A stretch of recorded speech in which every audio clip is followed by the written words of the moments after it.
Boa tarde. Começando. Boa tarde. Oi, Anderson. Oi, Vinícius. Tudo bom? Tive um probleminha técnico, mas agora está resolvido. Oi, Carol.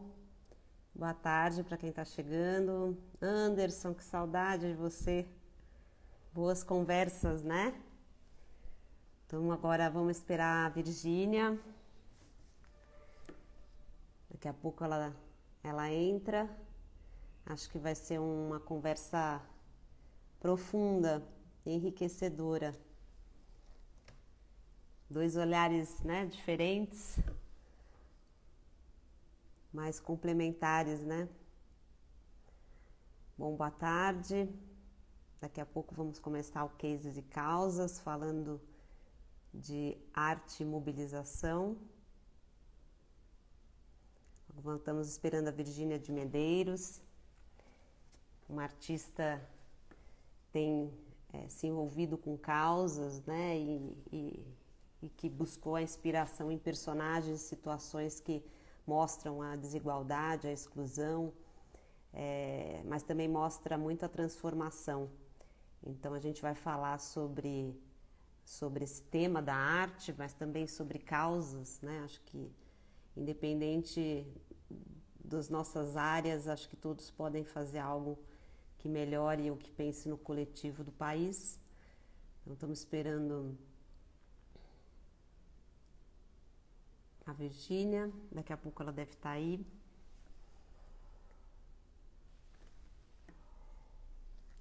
A ideia do Cases e Causas é falar, é mostrar pessoas, iniciativas, organizações que já estão fazendo, promovendo mudanças, né?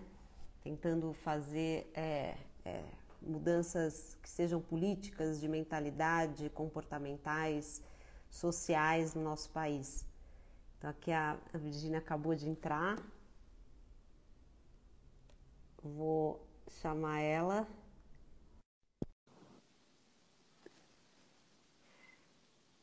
Agora está entrando. Ah, agora sim. Oi, Dani. Demorei um Bom, pouquinho. Virgínia? Não tem problema, eu já fiz uma introdução, já falei de você muito bem.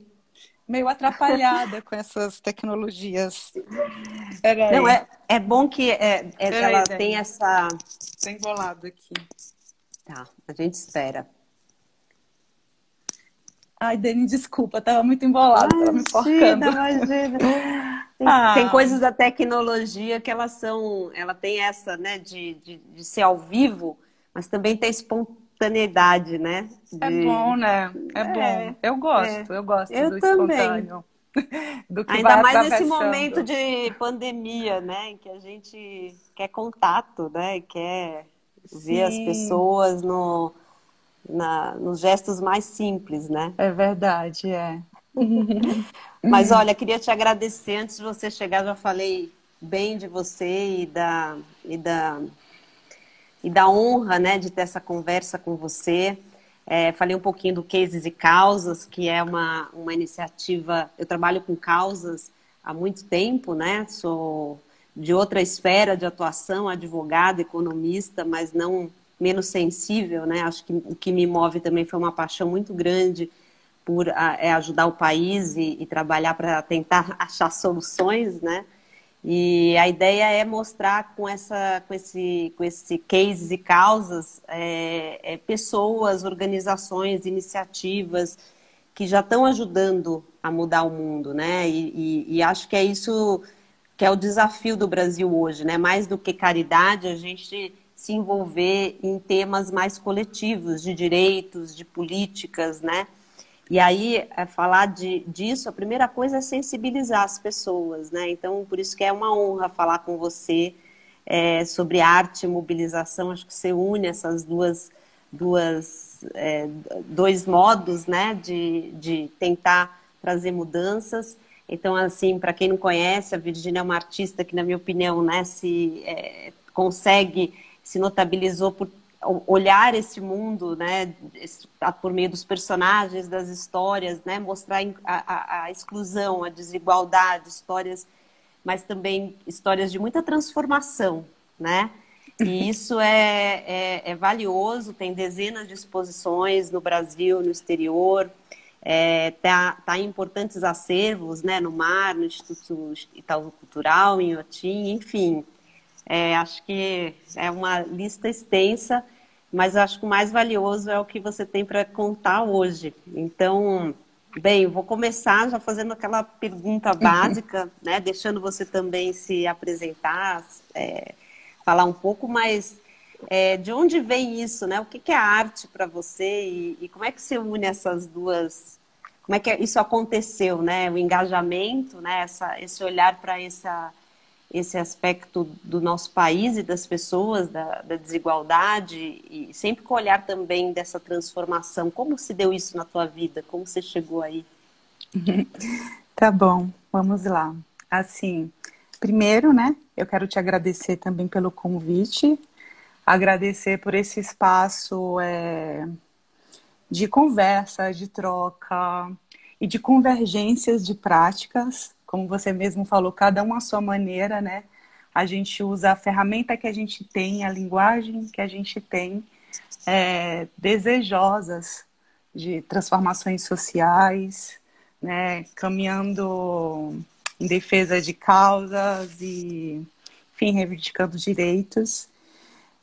Eu fiquei com muita vontade de dividir uma frase de um livro que eu estou lendo, que eu li agora na quarentena, que é o livro das Existências Mínimas, do Davi Lampujade. Eu acho que é um livro lançado pela editora N-1, e eu acho que, de alguma forma, diz muito, assim, da nossa conversa. Ele fala, assim, que nós não somos reais pelo simples fato de existir. Nós somos reais apenas se tivermos conquistado o direito de existir, né? Então, acho que a gente está falando sobre essa questão de direito de existir, né? De representatividade, de acesso, né? E também de pensar, né, o nosso lugar dentro dessa estrutura social, né? Essa estrutura social, como você falou, Dani, ordenada pela exclusão, pela separação, pela invisibilidade, pelo apagamento, pelo silenciamento. E eu acho que a pandemia também, ela deixou muito evidente, né? Deixou muito explícita essas violências. Eu acho que a pandemia, ela fez com que a injustiça agora fosse um flagrante, né? Para usar essa palavra também, assim. E, ao mesmo tempo, a gente perceber que dentro dessa lógica, né, que organiza a sociedade e que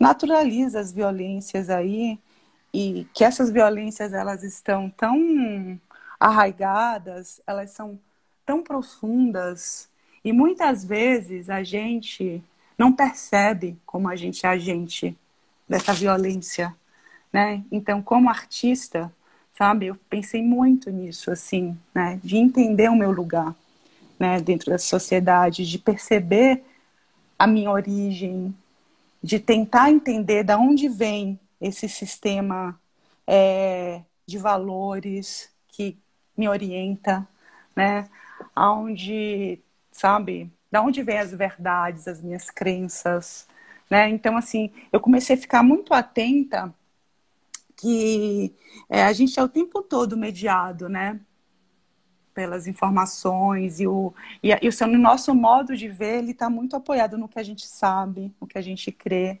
né? Então, eu comecei a questionar de onde vêm as minhas representações de mundo, né? O que está me orientando, né? Quem está fazendo essa mediação? De onde vem meu sistema de verdade, né? Porque muitas vezes essas representações, elas estão a serviço de uma lógica dicotômica, de uma lógica antagônica, de uma lógica de opostos. E essa lógica, ela produz preconceito, né? Segregação, intolerância, né? E legitima Isso, a própria violência.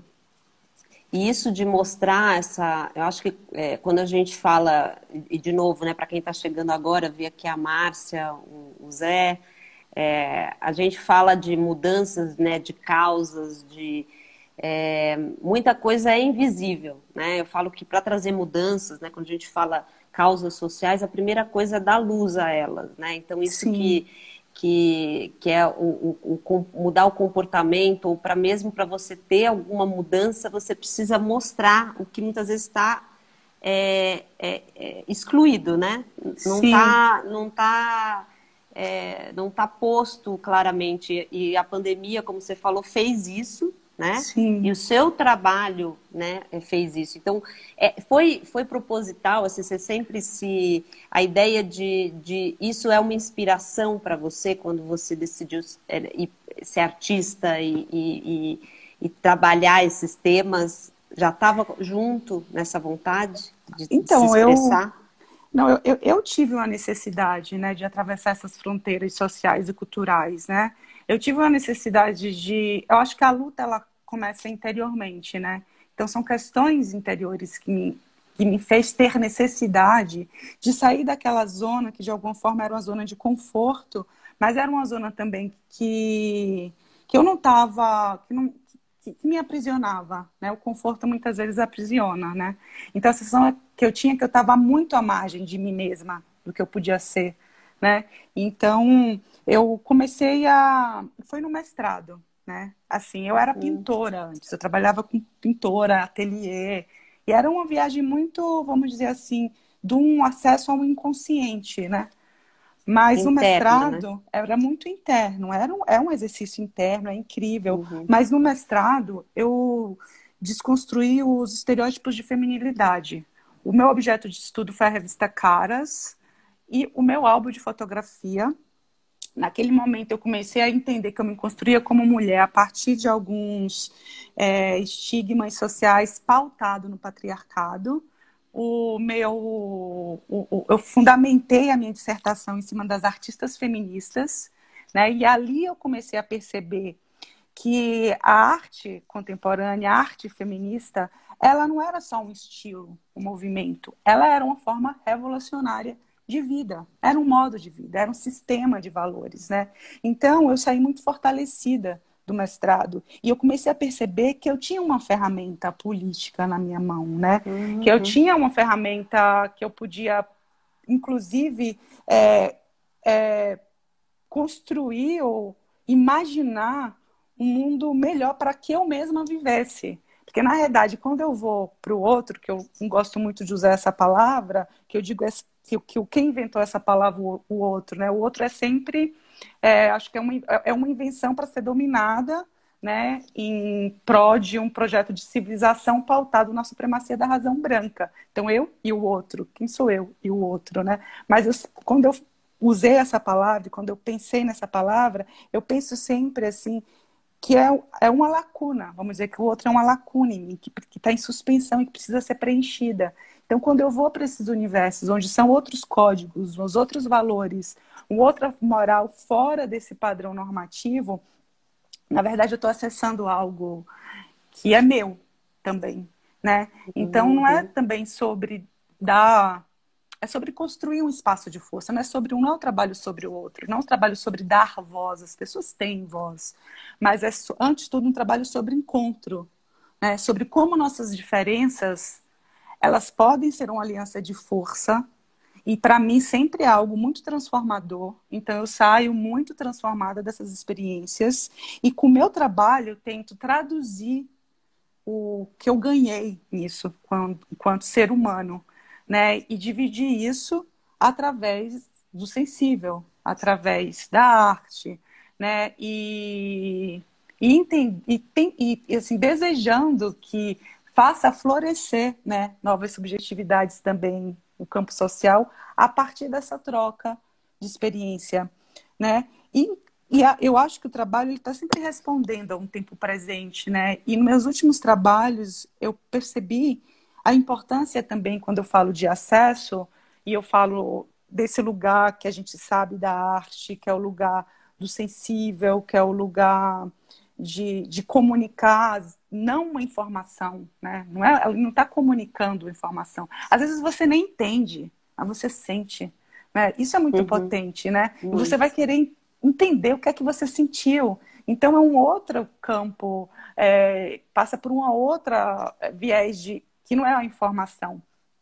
Então, isso é muito potente. Mas também na minha prática, como eu estou sempre me engajando em comunidades que já têm suas lutas, já tem todo uma frente de resistência, né? Então, como é que eu posso, chegando ali, também ser uma ferramenta de acesso, né? De acesso a contratar uma equipe quando eu vou trabalhar que faz parte da comunidade, então a distribuição Uhum. ali de renda, entendeu? De entender que eu posso trabalhar com aquelas pessoas, que pode fazer gerar também verba ali dentro, gerar dinheiro, movimentar e também não só o dinheiro, mas também assim você ser um dispositivo criativo, né, também, né, das potencialidades que tem ali de criação, né, e que muitas vezes não teve acesso a pôr em prática, né? Então a arte ela é um ponto de interseção desse espaço político, né, do sensível, mas agora eu estou percebendo a importância desse espaço político de uma ação, vamos dizer assim, que ela transforme, assim, descubra, potencialize algo que está ali criativo daquela pessoa. Esse último trabalho que eu fiz em Berlim, eu assinei. Ele é um trabalho que eu divido a autoria com duas mulheres, né? Uhum. É um trabalho que eu fiz dentro de um terreiro de candomblé lá. E é muito incrível quando você divide isso, sabe? E agora com a pandemia eu não posso estar lá, mas elas estão dando entrevistas, elas estão conversando, elas estão discutindo, a gente está aqui. E é tão rico quanto experiência e você dividir esses espaços, né? Fazer outras pessoas ocuparem esse espaço, porque a arte é uma ferramenta de privilégio, né? A gente sabe disso, né? E eu comecei a perceber como usar esse privilégio a favor de algumas causas.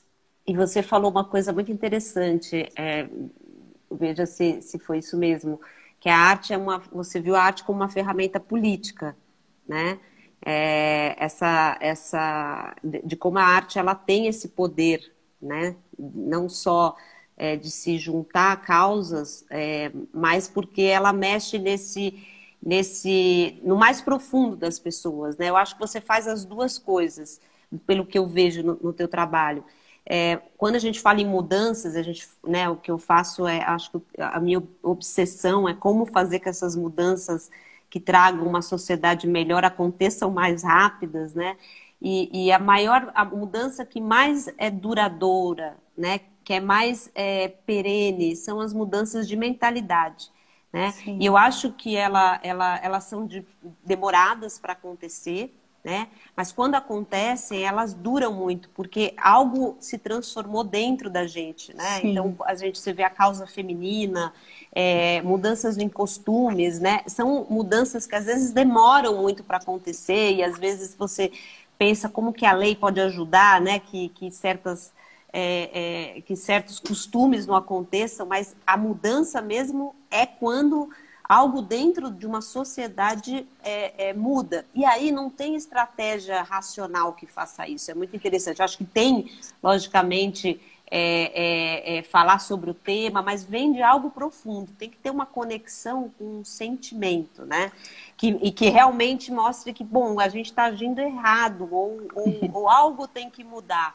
Então, essa questão que você, além de fazer isso, porque é isso a arte, eu acho que é também esse contato com esse sentimento, você também parte para coisas bem concretas, né? De ajudar causas, até como você falou, de dar depoimentos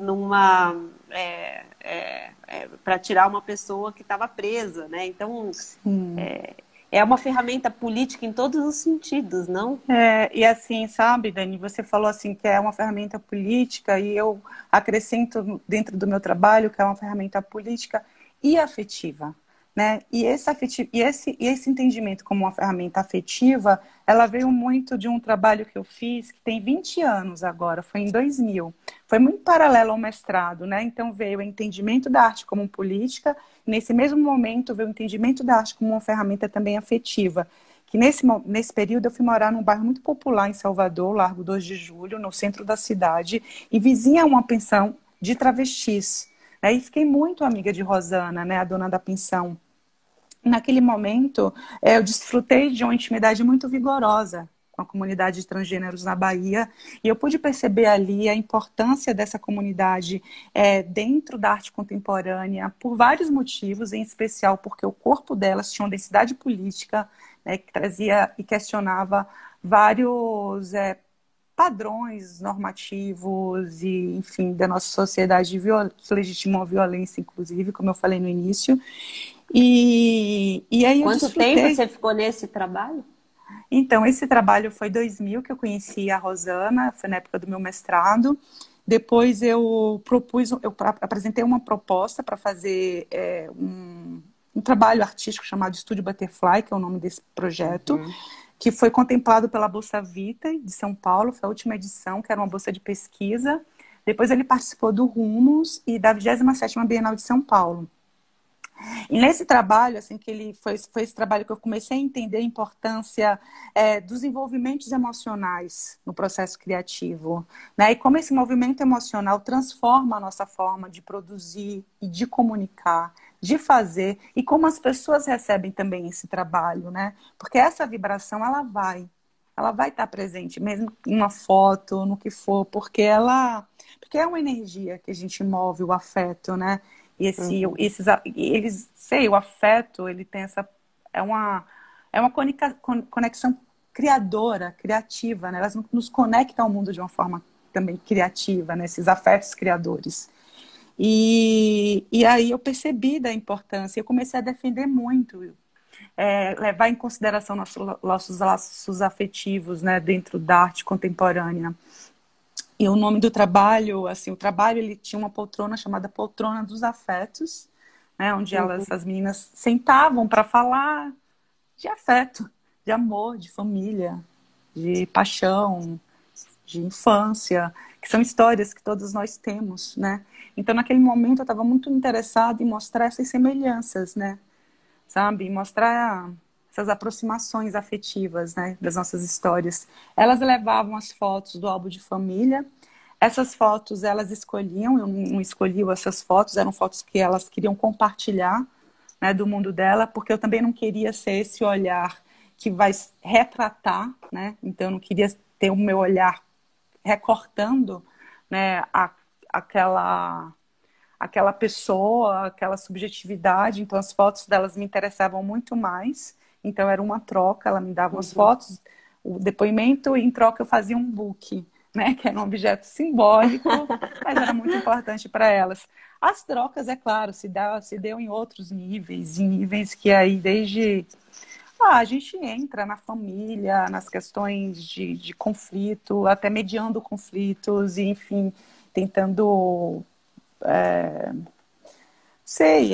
são amigos, né? Eu falo que assim, meu método do meu trabalho é conviver, né? Fazer amizades, buscar novas formas de me relacionar, novas maneiras de prazer, né?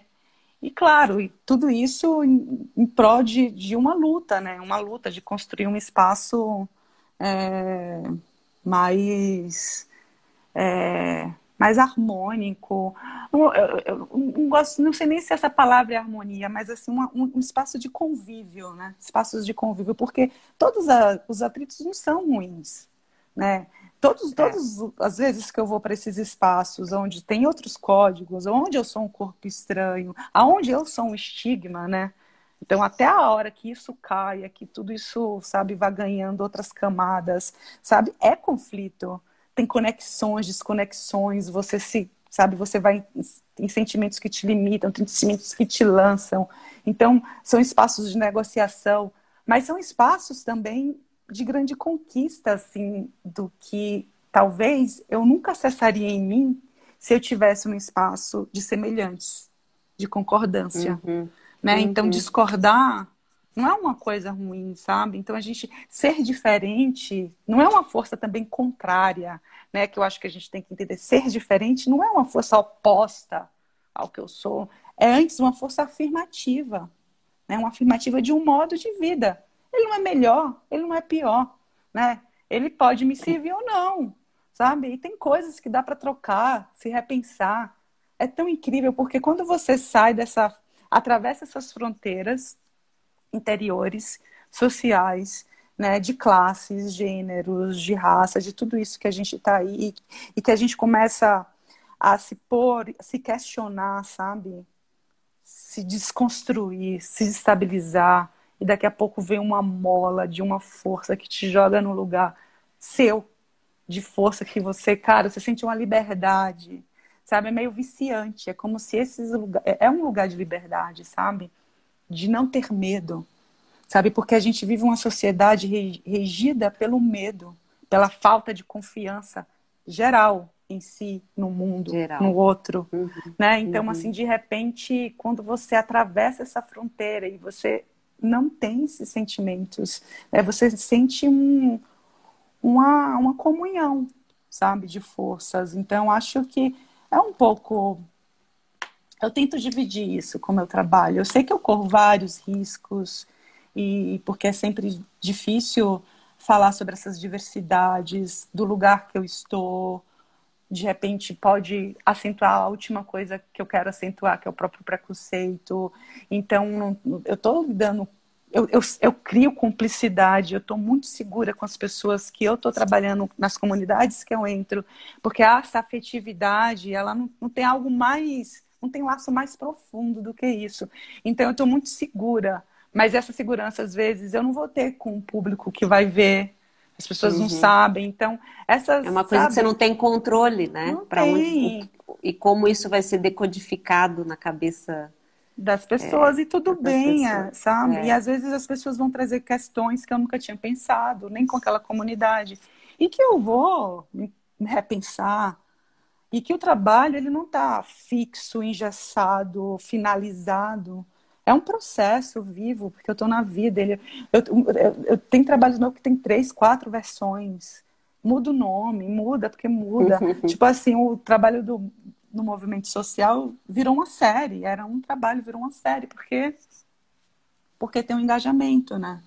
Tem uma Ah, esse vivência. eu vou querer que você fale um pouquinho, mas antes eu vou primeiro agradecer quem está aqui, Carol, Rafaela, Felipe, que elogiou aí a conversa. A gente está com a Virginia de Medeiros, a gente está falando sobre engajamento, né? A arte mudar o país, né? Mudar mentalidades. A ideia do Cases e Causas é falar sobre iniciativas, pessoas, organizações que estão fazendo algo, seja, né, com o talento que se tem, né?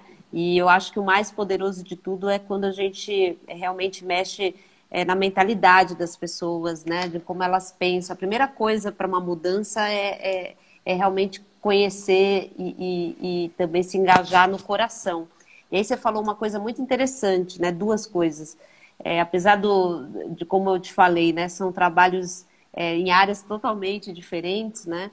Mas o que me moveu foi realmente uma paixão, né? Uma vontade de mudar e o coração está ali em cada trabalho que a gente faz, a gente se envolve, né? E é muito difícil quando você, na esfera política, né? É muito fácil também a gente ir para algo mais dogmático, né? A política também, refletindo talvez o micro, né? No macro, é muito fácil a gente ver o outro como inimigo, né? Isso que você estava falando muito agora, desse contato com que às vezes são ideias diferentes, que o conflito, né? E o Brasil tem, acho que essa ainda uma característica de que todo conflito é ruim, né? E agora, com essa polarização que a gente vê, né, em discutir política separa famílias, né? Uhum. Então, a política reflete também essas questões mais humanas, né, mais do micro. No meu trabalho, muitas vezes, a conversa com quem era adversário a uma causa com a qual já trabalhei, deu dicas valiosas, né? Tanto porque uma lei Sim, pode ser ruim, uma política pode ser ruim e sim, afeta milhares de pessoas. sim, E outra me fez pensar do ponto de vista conceitual, né? A pergunta, né? E aí acho que talvez a gente esquece de fazer perguntas, né? Será que eu estou certo? Né? De se provocar a ter outros olhares e que um pensamento mais filosófico, né? Quando você vai fazer política e muitas vezes você vai influenciar até políticas que vão estar aí durante muitos anos, né? Você tem que se questionar. E nem sempre o outro é um inimigo. Às vezes pensar, na verdade, democracia é uma coisa difícil, né? É realmente embate de ideias, né? E onde fica o embate de ideias se a gente não abrir o espaço, né, para elas? E eu acho que outra coisa que você falou vem talvez de um medo mesmo, né? No fundo, as pessoas se defendem tanto, né, apegam-se tanto às suas ideias por algum medo que tem ali de até... E se a gente estiver errado, né? E se o outro me sim, transformar? Então, isso que você fala do teu trabalho, né, que você se conecta com as pessoas, eu acho que a política tem que se conectar com o outro também. Porque sim, política a gente faz todo dia, né? sim, Dani. E quando você vai para uma esfera maior, que você está decidindo coisas coletivas, a gente está perdendo isso. E isso é algo que me preocupa muito, né? E nessa questão assim dos conflitos e de entender essas questões das diferenças e tudo, eu acho que o problema é quando é dicotômico, entendeu? Isso é um problema, e não trabalhando dentro de uma pluralidade de visões, né? Isso é incrível. Mas assim, aí você entende, ou então que você é sujeito, o mundo é objeto, né? E aí você se separa disso, quando estamos todos ali, tudo é movimento, né? E a gente tem uma ilusão de que a vida é fixa e permanente, né? Quando a riqueza da vida é o próprio movimento, é você mudar, é você se É, transformar, né? Então essa visão de mundo que é passada para a gente, de você estar fixo num determinar uma profissão, uma carreira, ou a sua vida é isso, e você fica engessado no modelo de vida, que gera muita frustração, sabe? Muito, porque a vida é movimento, é experiência, sim. sabe? É saber lidar com o acaso. Eu acho que eu fico pensando muito no meu sobrinho, que tá com 2 anos agora. É tão lindo ver o tempo na vida de uma criança, porque é o tempo da experiência, sabe? Ele tá o tempo todo descobrindo, elaborando. E eu me lembro que quando eu era criança, esse tempo ele era gigantesco, não passava, parecia, sabe? E agora a sensação é que quando a gente vai nos acomodando nos nossos hábitos, né? Então a gente vai ali deixando de ter experiência, de aprender e aprender é errar, sabe? E não existe fracasso, tudo é processo, né? Essa construção do fluxo do movimento da vida, que quando tiram isso da gente para dar essa ideia de fixo, sabe? Eu acho que gera toda espécie de doenças, de neuroses, de tristezas, sabe? Porque a gente é experiência, sabe? E a gente é mudança, sabe? E a gente, Uhum, sabe, tem essa lógica de não errar, não tem erro, é processo, né? É entender que a uhum. vida é processo, sabe? Que tudo é movimento e que tudo pode mudar, sabe? E vai mudar se a gente estiver na vida, né? No fluxo da vida, e não nessa forma que a gente entendeu para ser fixa e permanente.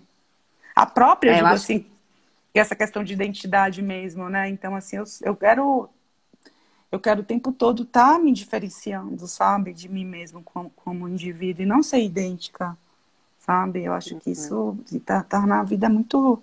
Dá uma pobreza, né, na vida, assim. não, e quando você fala de a gente que trabalha, né, que está no mundo da política, dessa discussão, eu vejo muitas pessoas tentando organizar as coisas, né? Então tem que ser assim, tem que ser assado, né? Vamos colocar tudo em ordem, né?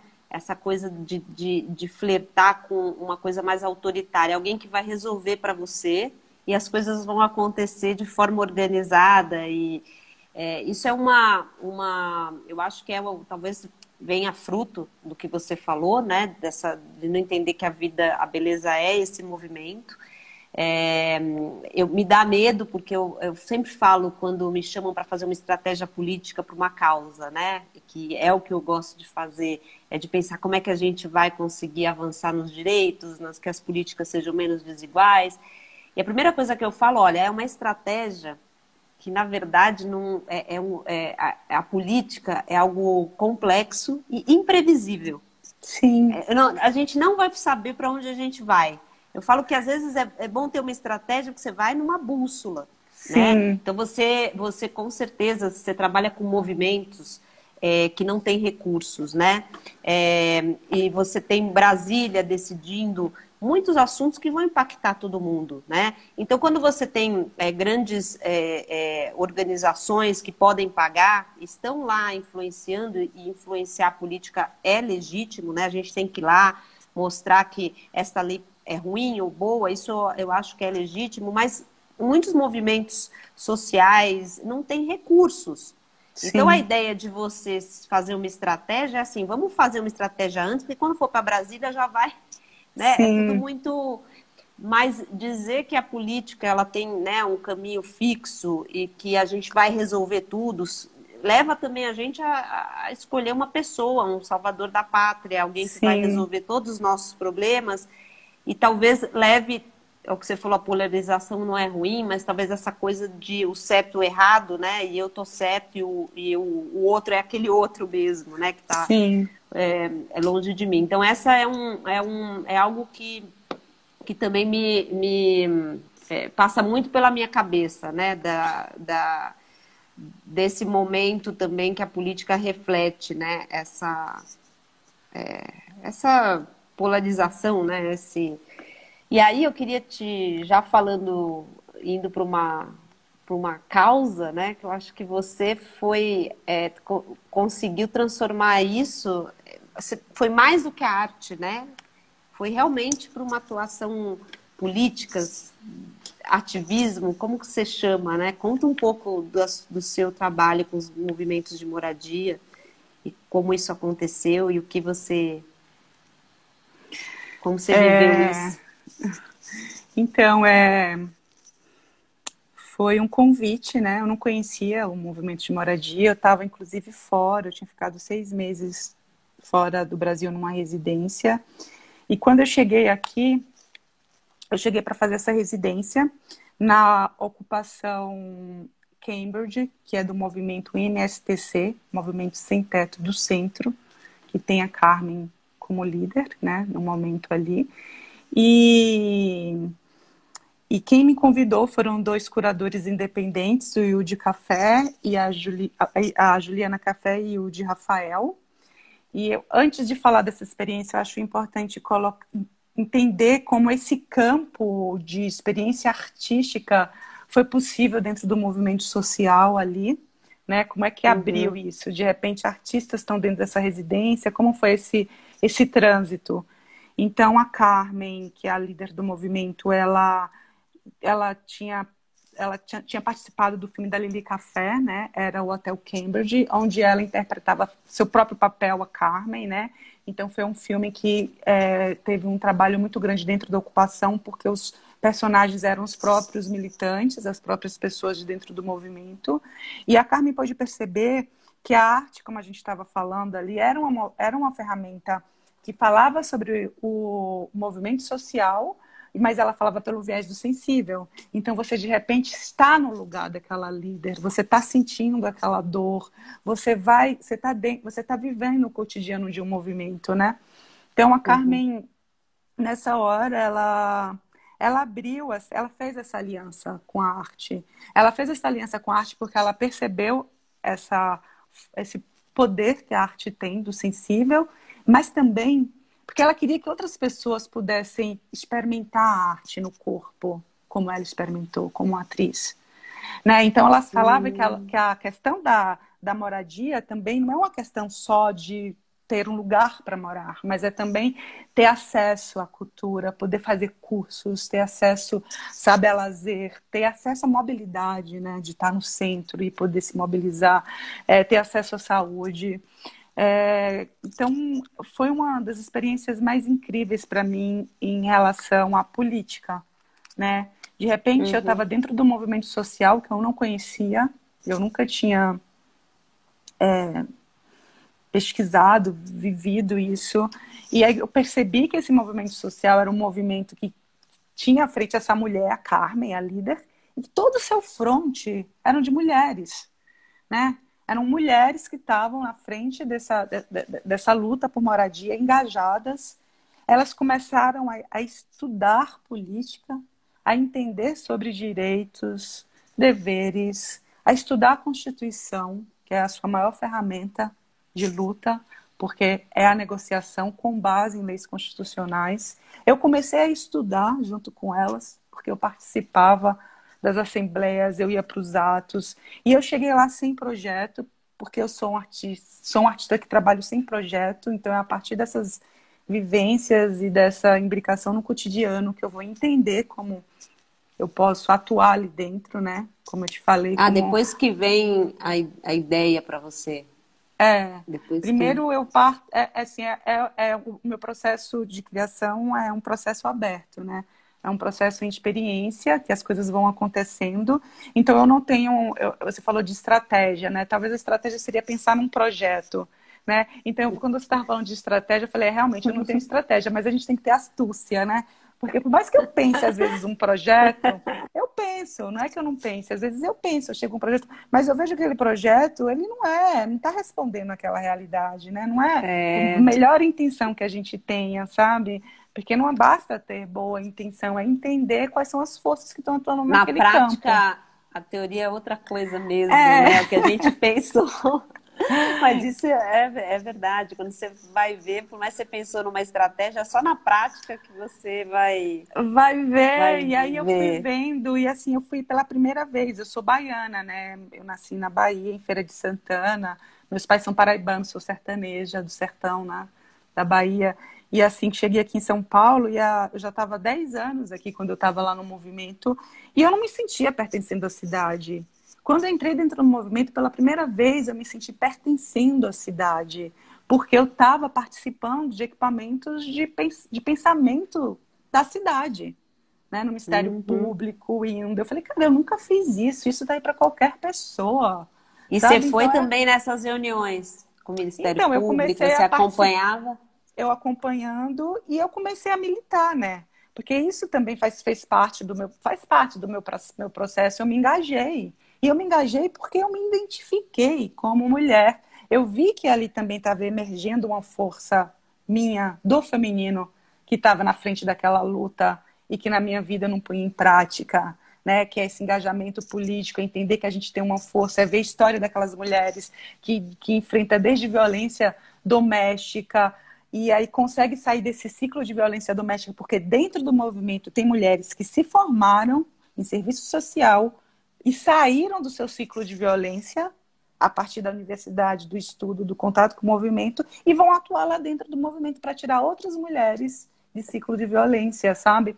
Então você vai entendendo aquelas histórias de feminicídio, de apoio, do que é a sociedade, de como essas mulheres elas estão o tempo todo num fronte, desde que nasceram por questões de classe, de raça, que é pura resistência, que consegue, inclusive, nas adversidades da vida, ter uma força que vem de uma alegria, sabe, do viver, mesmo onde, sabe, que tem uma sabedoria nessa precariedade e que nessa sabedoria tá ligada com a alegria, sabe? Como uma Uhum. força e como uma ferramenta de luta, sabe? Porque eu acho que a alegria, ela tem a tristeza e a apatia, ela te desconecta da vida, né? Então, a alegria, a sensação é que tem, sabe, tá rolando conexão, sabe? Então, acho que sempre que a alegria está presente é porque algum caminho novo surgiu, alguma conexão nova surgiu. Então, você via aquilo o tempo todo, essa alegria, que é uma alegria da criação, né? Uma alegria do ato criativo, cotidianamente na vida, diferentes lutas ali dentro, diferentes bandeiras ali dentro. Então, em 2016, quando tinha toda a gente vivendo essa crise toda, desmoronando, eu ali dentro, eu estava no melhor lugar que eu podia estar, né, na minha vida, naquele momento. E aí a gente tinha um lugar lá que os artistas podiam morar, né? Um quarto, um 15º andar. Era uma residência Era uma junto. residência artística, já tinham passado os outros artistas, o Ícaro Lara, o Laureano, o Rafael Escobar. Eu fui a última artista. Eles não quiseram, tinha esse quarto no 15º andar, ninguém tinha morado ainda nele. E aí eu decidi morar, fazer uma pequena reforma, porque cada um tinha que cuidar do seu espaço, pintar, ajeitar. E foi muito bom eu fazer isso, porque eu entrei como uma moradora, né?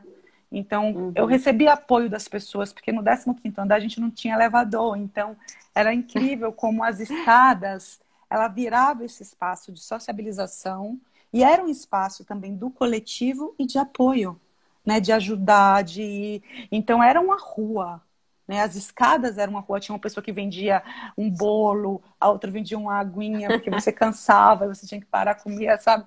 Então, assim, é uma outra experiência de organização social, é uma organização social com base na solidariedade, lidando com as diferenças, que estão diferentes religiões, diferentes países imigrantes, diferentes crenças, sabe? Diferentes realidades, de questões, bandeiras de gênero, corpos dissidentes, mas juntos, se apoiando, porque todo mundo quer a Uhum. mesma coisa, quer ter direito à cidade, direito a equipamentos públicos, políticas públicas que estejam olhando para trabalhadores de baixa renda, porque é isso que o movimento social faz de moradia. Quando eles ocupam um prédio que são prédios normalmente que estão devendo IPTU, que como o prédio do INSS, que era o antigo INSS, que agora é a ocupação 9 de julho, que já foi ocupado outras vezes, com promessa de se transformar em habitação popular. Inclusive, se eu não me engano, foi no governo da Marta, mas isso não aconteceu.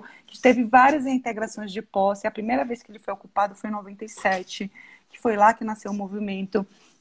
E quando eles ocupam esses espaços, eles ocupam para dar visibilidade aos Uhum. trabalhadores de baixa renda, para Uhum. exigir políticas públicas que atendam essa classe, né?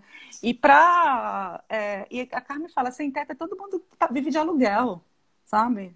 Todo mundo que não Uhum. conseguiu ter sua casa, que tá, sabe? Então, assim, de entender que essas pessoas também estando no centro, elas têm acesso a esses equipamentos culturais, né? Elas Uhum. têm acesso à mobilidade, de poder fazer as Uhum. coisas andando.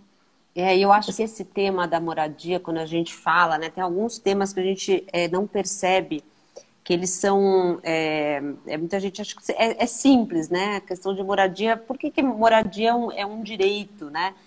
É, acho que a desigualdade do país, que ela está presente nisso, né? Você tem uma cidade que quem mais precisa tem que pegar 3 horas de É ônibus para ir e horrível. voltar, né? Ficar sem o acesso. A cidade não é pensada para as pessoas, né? Como que você pode melhorar essa qualidade de vida? E todo mundo acha que é simplesmente você destinar, né, crédito. E não são as regras do jogo, né? Então, isso que você falou do sistema de moradia em São Paulo, se você pegar alguns países, em questão de terra e de moradia, né? Mas terra, por exemplo, se você ficar com a terra sem produzir, aí você pode pegar a França, né? O imposto é tão alto que você vai ter que abrir mão, né? O que essa regra do jogo está dizendo? Não fique sentado em cima da terra, porque a terra é feita para produzir, né? Então, Sim, essa discussão que é uma coisa só socialista, não é a regra do jogo. Então, São Paulo, você tem prédios vazios que devem IPTU para a cidade, né? Que assim, já a cidade poderia ter esse edifício que está abandonado, gera N problemas para a cidade. sim, Então, é realmente uma política de falar, bom, você tem pessoas morando muito longe, né? Que elas ficam, é isso, 3 horas por dia de transporte público, você acaba com a vida dessas pessoas, né? Então, sim, a questão da moradia ela é muito ainda pouco entendida, né? E por que no centro, né? A política de você sim. realmente ocupar o centro é uma política belíssima, E você tem realmente imóveis que devem milhões para a prefeitura, por exemplo, né? Dani, e assim, a ocupação tem horta, sabe? Tem todo um trabalho, porque quando eu ocupei junto esse prédio, né? Porque foi no período da minha residência. Eu cheguei nesse que chama Outubro Vermelho, que é esse momento que eles estão ocupando prédios para dar visibilidade a essas questões que a gente acabou de falar. E aí eu acompanhei todo o processo do canteiro de obra, né, para se levantar aquela estrutura que chega era cheia de rato, de bicho sujo, lixos e toneladas que foram tiradas dali de dentro. E quando o movimento entra, ele entra com equipe técnica. Uma equipe técnica de ONGs que estão envolvidas com essas questões de urbanismo e arquitetura, de engenheiros que vão ver a estrutura, dá toda uma segurança às pessoas, elas não podem subir em nenhum lugar do prédio, fica todo mundo junto, em determinado lugar, até fazer todo um estudo de estrutura e de segurança, né? Então tem a questão da higiene, da limpeza, então começam mutirões que vão revezando, porque essas pessoas, elas são trabalhadoras, tem muita gente que é taxista, as mulheres que eu conversei, que eu conheci, que eu filmei, empregadas domésticas, vendedoras informais, arrumadeiras, cozinheiras, costureiras, né? E aí ela vai ter que dividir os afazeres dela, domésticos, a educação dos filhos, alguns são estudantes universitários, com a luta, com a militância, né? Que envolve esse trabalho se você vai pintar de cal para tirar as bactérias, várias coisas que você vai ver no simples, né? E que são incríveis. E a Carmen, eu lembro quando ela falou a primeira vez, Dani, lá quando a gente ocupou a primeira assembleia que ela falou, e aqui vai ser, não é só eu quero que os muros abaixem, eu quero misturar as classes, as pessoas, eu quero que seja um equipamento cultural. Hoje, a Ocupação 9 de Julho é um equipamento cultural. E é incrível ver isso, sabe, Dani? E você ia falar alguma coisa, fala, depois eu termino. Não, a gente está assim, quase chegando no final, assim, Ai, não é gente. possível ser só uma hora, a gente vai ter que falar com o Que Instagram. pena! Não, mas eu queria que acho que eu ia comentar algo, mas eu queria, nesse finalzinho que a gente tem, né, que você terminasse, né, o que você está falando dessa experiência e te dá vontade, e se você continua com algum vínculo, né, com elas, o que te dá, quais são os seus próximos planos, né, como é que você vê que daria para... você quer se envolver mais em outras causas, e como que isso hoje, depois dessa experiência, mexe nas decisões do que você vai fazer, né? E se realmente você viu como a arte ali impactou, né? As pessoas e a causa em si, né? Nos rumos que tomou depois. Vamos lá.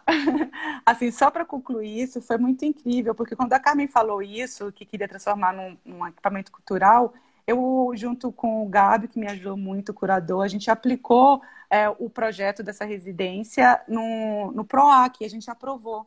E a gente conseguiu fazer uma primeira exposição dentro da Ocupação 9 de Julho, mostrando esse próprio trabalho, que gerou uma série de fotografias, videoinstalação, instalação sonora, enfim, vários desdobramentos dentro da ocupação. E toda a equipe que trabalhou foi contratada dentro da ocupação, desde pintores, montagem, as monitora, então teve um treinamento de monitoria, enfim, foi muito lindo. Foi a primeira vez que eu te falei que eu comecei a perceber a importância de envolver as pessoas nesse trabalho também, sabe, de construção, né? E a gente restaurou, reformou um espaço dentro da ocupação e deixou esse espaço para lá também, levando eletricidade, pintando, arrumando o telhado, enfim. Dani, assim, eu sou envolvida com o movimento, eu estou agora na campanha da Carmen, a Carmen está se candidatando a vereadora, e eu tô junto, porque nenhuma comunidade que eu entrei, nenhuma pessoa que eu conheci, elas deixam de fazer parte da minha vida, é uma família. Né? Como eu falei, acho que eu estou encontrando formas de construir uma família, sabe? de fazer amigos, de convívio. Então, o trabalho eu vou gerando, sabe, uma família que cresce. A gente não perde o vínculo não acaba, ele só cresce e vai, e as coisas vão ganhando outras camadas. E em relação aos meus trabalhos, eu não tenho, como eu te falei, assim, eu não penso assim, eu vou fazer isso agora eu vou me envolver nessa causa. Porque, como eu digo, eu estou no movimento da vida. Então, quando você está no movimento da vida, você está trabalhando com acaso o tempo todo. Então, você não escolhe as causas, né? As causas chegam como uma missão para você. Não, e a gente sabe? estava falando, né, com quem está aqui. Aliás, obrigada quem está aqui acompanhando até agora. A Carol, a live vai ficar disponível. A gente vai subir no IGTV, depois no YouTube. A ideia é justamente ficar. Eu quero passar para um monte de gente também. A gente estava falando antes de começar, né, que assim, algumas coisas eu vou te ligar, né? Não, Dani, a gente vai fazer coisa junta. Você está pensando o quê? Exatamente. A gente vai ter que juntar. É isso que é incrível. A gente Exatamente. poder cruzar, sabe, Dani? Eu acho que isso que é lindo. A gente se apoiar, ver como a gente pode estar junto, sabe? Porque quanto mais... É a mesma coisa do movimento. São tantas diferenças, mas na mesma causa. Então, são diferentes ferramentas e linguagem, mas a gente está na mesma causa. Então, bora se juntar, sabe? E a gente estava falando isso, né? Nas nossas profissões, com nossos talentos que a gente não pode ajudar, tem um trabalho que é coletivo. Nenhum país se desenvolve, é mais justo, é mais igual se as pessoas não participam, né? Então, seja no trabalho que a gente faz, não propriamente você precisa entrar numa organização, né? Ter uma cidadania mais ativa, né? Porque o que acontece no nosso entorno afeta todo mundo, né? Acho que é então, acesso, Dani, é acesso. Acho que a palavra é essa, acesso, sabe? Não é da voz, não é sobre o outro, não é sobre acesso, sabe? Também, assim, isso para mim é uma palavra que está muito... E vem muito também dessa experiência com a Carmen. A Carmen fala arte de acesso. Ela é incrível, sabe? E é isso, acesso. Bom, gente, eu vou ter que... Para não cortar, né? E a gente cair sem falar tchau para quem ficou até agora. Tem um monte de gente que escreveu aqui. Obrigada. Você é uma inspiração. Acho que é isso, né? Mexer com o coração, com o que tá dentro, né? O que une toda a humanidade. É a primeira coisa para a gente trazer mudanças. Então, obrigada por você. Obrigada. Por essa conversa. Uma hora é pouco. Vai ficar disponível depois quem quiser assistir. A gente vai ter aqui no meu perfil. Depois também vamos colocar no YouTube. Virgínia, sem palavras, obrigada Dani, demais. Eu quero agradecer também a todo mundo que eu estou vendo aqui. Tem um monte de gente que eu amo e que está aqui acompanhando a gente. Que energia boa, viu, Dani? E obrigada também a todo mundo que participou. A gente sente daqui, chega, né? Acho que essa vibe vem daí também. Vem mesmo. Um beijo, viu, para você. Um beijo para todo mundo. Obrigada a todo mundo também. Tchau. Tchau, tchau.